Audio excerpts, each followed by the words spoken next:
Estamos começando mais um programa, O Nosso Direito. O programa Nosso Direito é produzido pelo Departamento de Ciências Jurídicas, o curso de Direito aqui da Uniara, em parceria com a TV Uniara, que agora está no canal 21 da Rede Vivax. Nós agradecemos a você, telespectador, pela sua audiência, pois o programa Nosso Direito tem a proposta de discutir temas jurídicos, leis, discussões de processos judiciais, discussões de casos que estão na mídia, enfim, questões jurídicas de interesse de toda a nossa sociedade. Nós estamos hoje recebendo aqui nos estúdios a honrosa presença de um ilustre professor desta casa, que é o professor Dr. Carlos Fasoli. O professor Carlos Fasoli, ele é titular da cadeira de Direito Civil aqui do curso de Direito da Uniara e é também mestre em Direito e é procurador da Fazenda Nacional. Nós vamos conversar com o professor Carlos exatamente sobre a Procuradoria da Fazenda Nacional.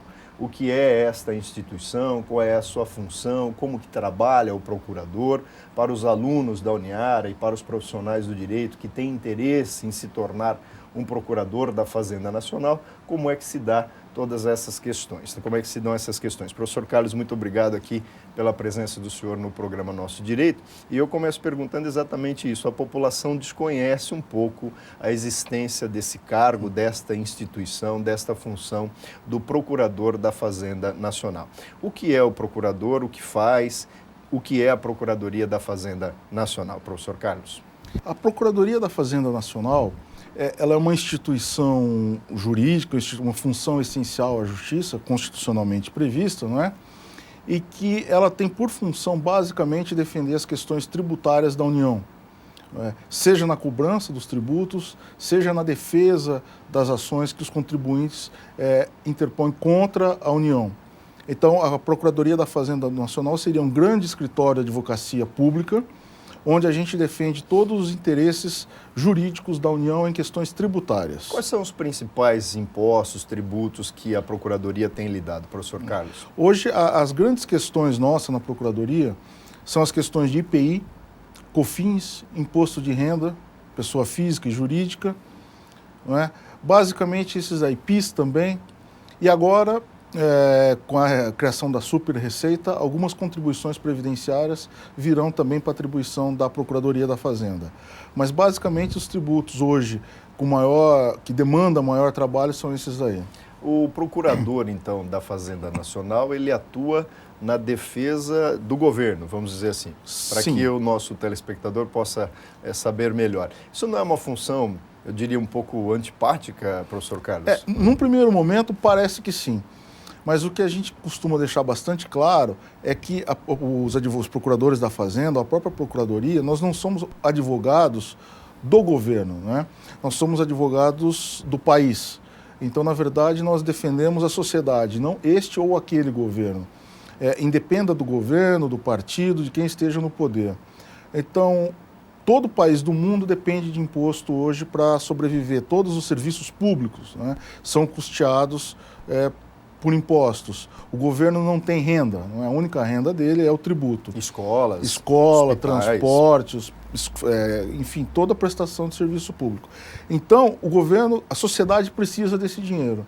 Então, na verdade, nós procuramos, então, cobrar esse dinheiro, apesar de não ser uma atividade bem vista, mas em prol da própria sociedade. Agora, uma curiosidade.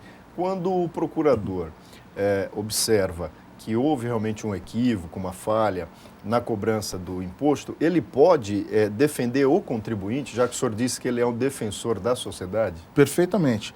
Porque pode acontecer. Sem dúvida. Pode acontecer dos dois lados. Muitas vezes, porque hoje a legislação tributária ela é complicada e a gente reconhece que é. Então pode haver tanto do próprio contribuinte numa declaração que ele faz para o governo ou na própria atuação da Procuradoria ou da Receita, nós nos depararmos com um erro. Não é? E sempre que há, evidente, um erro, a gente procura de ofício mesmo, por iniciativa nossa, inclusive mesmo sem o contribuinte ver, a gente procura pautar pela legalidade. O que é correto, não é? O governo tem os seus entendimentos jurídicos que a gente tem que respeitar, mas as questões de erro de fato, quando há um erro mesmo, a gente se pauta pela legalidade, pela estrita previsão da lei.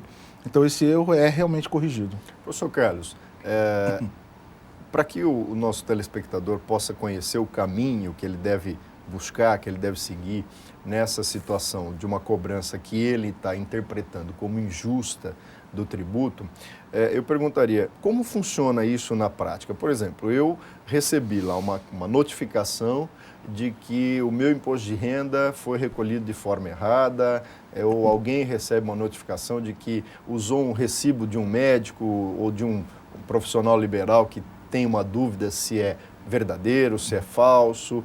Enfim, qualquer problema. Qual é o caminho que essa pessoa deve percorrer? Perfeito. Na administração federal, existem dois órgãos que atuam, a Receita Federal e a Procuradoria da Fazenda. Então, o caminho natural é o seguinte, quando é diagnosticado alguma eventual falha, vamos chamar assim, ou um erro, a Receita Federal faz uma primeira notificação para que a pessoa esclareça o que está acontecendo. Então, ela deve apresentar todas as justificativas perante a Receita Federal.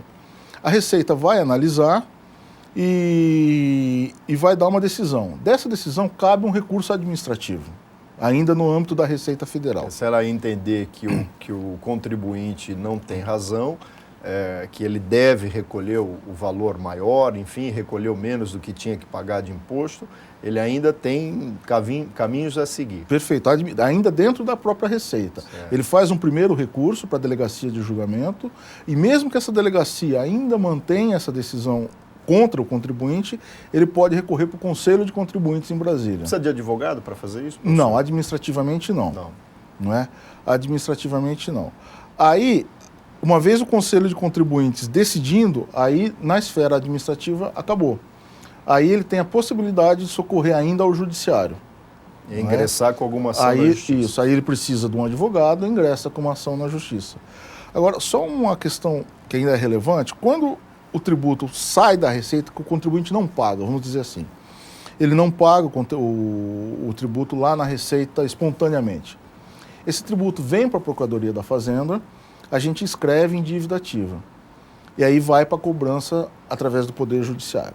Mesmo nesses casos, ainda é possível ele apresentar um pedido de revisão de débito. Certo. Esse pedido não vai suspender o processo judicial. Continua andando. Continua andando, a cobrança continua andando. Mas nas hipóteses em que há efetivamente um erro, mesmo que já superada a fase de recursos, se há um erro, por exemplo, um tributo já pago, ele chega lá na Procuradoria e apresenta um DARF, por exemplo, uma guia recolhida. Uma guia recolhida. Não é? A gente faz a revisão do débito e cancela se for o caso. O senhor atua aqui na região de Araraquara, São Carlos. Isso. É uma regional. É uma seccional nossa que nós temos em São Carlos. E são muitos os processos, professor Carlos? Somos. Nós atuamos, assim, só para o telespectador ter uma ideia, nós vamos mais ou menos de Pirassununga, passando por São Carlos, Araraquara, Matão até Borborema. Nós temos mais ou menos 25 mil processos. 25 mil judiciais. E quantos procuradores atuam? Hoje nós estamos em 5. 5 procuradores cuidando de 20, quer dizer, 5 mil processos para cada procurador. Isso tanto processo administrativo quanto judicial? Não, só judicial. Só judicial. Aí nós temos um pouco mais de administrativo. No caso administrativo, só eu que cuido, né? Lá só o seccional que cuida do processo administrativo. Mas aí nós temos uma equipe de apoio que obviamente auxilia o procurador seccional. Mas mais ou menos uns 30 mil processos administrativos. Puxa vida, é bastante. Nós vamos fazer um rápido intervalo e voltaremos daqui a pouco com a continuação do programa Nosso Direito.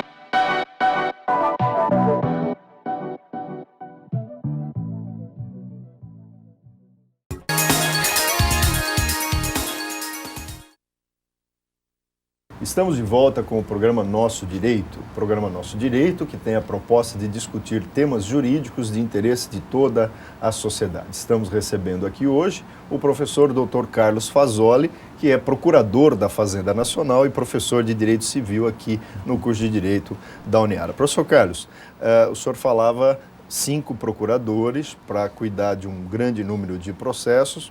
E eu perguntaria ao senhor, há uma proposta de ampliação desse trabalho? Me parece que essa seccional, ela é regional, né? Ela é sediada na cidade de São Carlos, né? E talvez Araraquara pudesse ser contemplada também com uma seccional. Há uma proposta nesse sentido de ampliação? Exato. No final do ano passado, começo desse ano, foi criada a chamada Super Receita, né, onde se uniu a Previdência Social com a Receita Federal propriamente dita.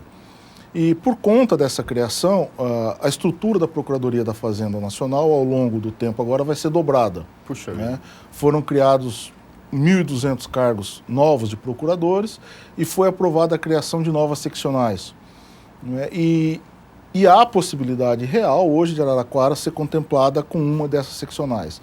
Há uma vontade da administração muito grande em trazer a Procuradoria para Araraquara. Que bom. Por conta das exportações, do polo intermodal que vai ser criado aqui. Que bom. Né? Agora, há uma questão técnica, né, de uma de uma ótima distribuição dentro do Estado. Perfeito. Qual cidade, tecnicamente, precisaria mais? Né? Até pela próxima distância São Carlos Araraquara. Entendi. Mas eu posso garantir que a vontade da administração hoje é de trazer a Procuradoria. Em regra, penso que como a Procuradoria lida diretamente com a Justiça Federal, onde há sede da Justiça Federal, talvez pudesse ter uma Procuradoria Nacional. Exatamente. E Araraquara tem algumas peculiaridades de ter a Delegacia da Receita Federal, de ter a Justiça Federal e a Justiça do Trabalho. Olha só. Que nós atuamos na Justiça do Tudo Trabalho contribuindo também. para que tenha. Sem dúvida. Tomara que então Araraquara ganhe também mais esse importante órgão a nível federal. Agora, professor Carlos, o senhor dizia, estão pensando em ampliar então os quadros. Isso é um ótimo concurso, inclusive para os nossos alunos aqui da Uniara e profissionais já formados. Sem dúvida. Hoje, na média do mercado nacional, é um ótimo, poderíamos dizer que é um ótimo concurso para se prestar. Inclusive, nós estamos hoje com o concurso aberto para 250 vagas. Olha que beleza. A nível de Brasil. São 250 vagas com possibilidade de se chamar mais candidatos. Mas não é todo dia que nós temos assim, um concurso com tantas vagas abertas. Então, para aqueles que tiverem interesse, realmente vale a pena pesquisar, dar um estudado e prestar esse concurso. Que bom. Professor Carlos, nós dizíamos que mesmo o sujeito perdendo, vamos dizer assim, na esfera administrativa, que ele então é condenado a ter que pagar o imposto que ele está questionando, ele vai bater na porta da justiça. Agora, para ele bater na porta da justiça, ele tem que primeiramente pagar esse imposto, ele tem que dar algum bem em garantia, fazer alguma situação prévia para poder ingressar na justiça ou não? Não, hoje para ele ingressar na justiça não. Até no passado houve um momento em que se exigia, né, o esgotamento prévio das vias administrativas, como a gente chamava. Hoje, para ingressar no Poder Judiciário, não. A qualquer momento, ele pode, então, se socorrer do Poder Judiciário. Mesmo antes de terminar as esferas administrativas? Mesmo antes. O que a administração, às vezes, toma a postura é o seguinte, uma vez ele indo para o Poder Judiciário, ele renuncia, então, à via administrativa. Perfeito. Porque nós não poderíamos, então, ter dois paralelos, até para evitar alguma decisão conflitante. Exato. Perfeito. Ele escolhendo o Poder Judiciário, ele deixa, então, a via administrativa a qualquer momento e pode ir para o Poder Judiciário. E, nesse momento de caminhar para o Poder Judiciário, ele não necessita de pagar antes o tributo para poder se socorrer do judiciário ou dar algum bem em garantia. Essa questão do depósito, do arrolamento, o Supremo parece que mudou um pouco o entendimento disso. Realmente houve uma mudança agora, mas essa questão ainda era dentro da via administrativa. Porque a partir do momento que aquela primeira decisão da Receita Federal, quando ela... Eu estou falando da Receita no âmbito federal. Né? Perfeito. Quando ela decidia a questão, falava, não, o contribuinte realmente tem que pagar. Para ele fazer aquele primeiro recurso dentro ainda da esfera administrativa, ele precisava ou fazer um depósito no valor parcial do tributo ou arrolar um bem, dar um bem em garantia. Era obrigado a fazer isso. Senão a Receita não conhecia o recurso, ela não recebia o recurso. Não fazia andar o processo. Não fazia andar o processo, exatamente. Agora, o Supremo, então, decidiu, naquilo que a gente chama de uma ação direta de inconstitucionalidade, que esse arrolamento, que essa garantia é inconstitucional. Então, hoje, essa garantia foi efetivamente afastada. Hoje, a administração não pode mais por força dessa decisão. E numa outra decisão, que a gente chama de recurso extraordinário, até para o telespectador entender, que seria num caso entre duas partes, que não faz efeito para todos, só naquele caso. Decidiu também que esse depósito seria inconstitucional, né? Então, por conta disso, há uma forte tendência de não se exigir mais. Perfeitamente. Professor Carlos, eu pergunto, o nosso telespectador que está aí acompanhando esse programa e não é da área jurídica, pode ainda ter ficado com algumas dúvidas, né? E ele, às vezes, está sofrendo um problema, ele está sendo cobrado de um imposto que ele acha injusto, enfim, de uma situação que ele não concorda. A orientação que o senhor daria, ele teria como buscar uma orientação na própria instituição, quer dizer, daquele que está cobrando o imposto dele? Sem dúvida nenhuma. Mais uma vez, no âmbito federal. Se o débito dele, se aquilo que ele deve ainda está na Receita Federal, a Receita faz o atendimento, ela tem lá o seu setor de atendimento ao público. E nós, na Procuradoria da Fazenda, também temos. Então, se ele tem algum débito junto à Procuradoria da Fazenda, nós atendemos lá um atendimento ao público, onde ele pode tirar todas as suas dúvidas. Perfeitamente. Professor Carlos, o nosso programa está chegando ao final. Para que o nosso telespectador, então, possa saber onde procurar, o de Araraquara ou da região, ele deve se socorrer lá em São Carlos ou na delegacia aqui de Araraquara? Onde ele deve buscar essa informação? Então, como eu disse, há dois órgãos que cuidam dos tributos. E ambos atendem ao público, né? Ambos atendem, mas cada um de acordo com a sua atribuição. Então, se há um processo administrativo, se esse débito ainda está na Receita, ele pode ir aqui, na delegacia da Receita Federal, aqui em Araraquara. Se por acaso o débito já está com a Procuradoria, então ele precisa ir até São Carlos, ele vai ser atendido lá na Procuradoria. Existe um telefone para contato, professor Carlos? Existe. Lá em São Carlos, o telefone nosso é 2106-2300. Bem, professor Carlos, nosso programa chega ao final. Nós gostaríamos de agradecer imensamente a presença do senhor aqui. Agradecemos a você, telespectador da Uniara. Deixamos aí o nosso e-mail para novas sugestões, é direito@uniara.com.br ou pelo telefone 3301-7129. Professor Carlos, eu lhe devolvo a palavra para suas considerações finais. Eu que agradeço. Estamos sempre à disposição, seja da Uniara, seja da sociedade, o que precisar da Procuradoria, através da nossa equipe de atendimento, ou mesmo nós atendendo os advogados, ou o próprio contribuinte, estamos à disposição. Muito obrigado mais uma vez e obrigado a você, telespectador.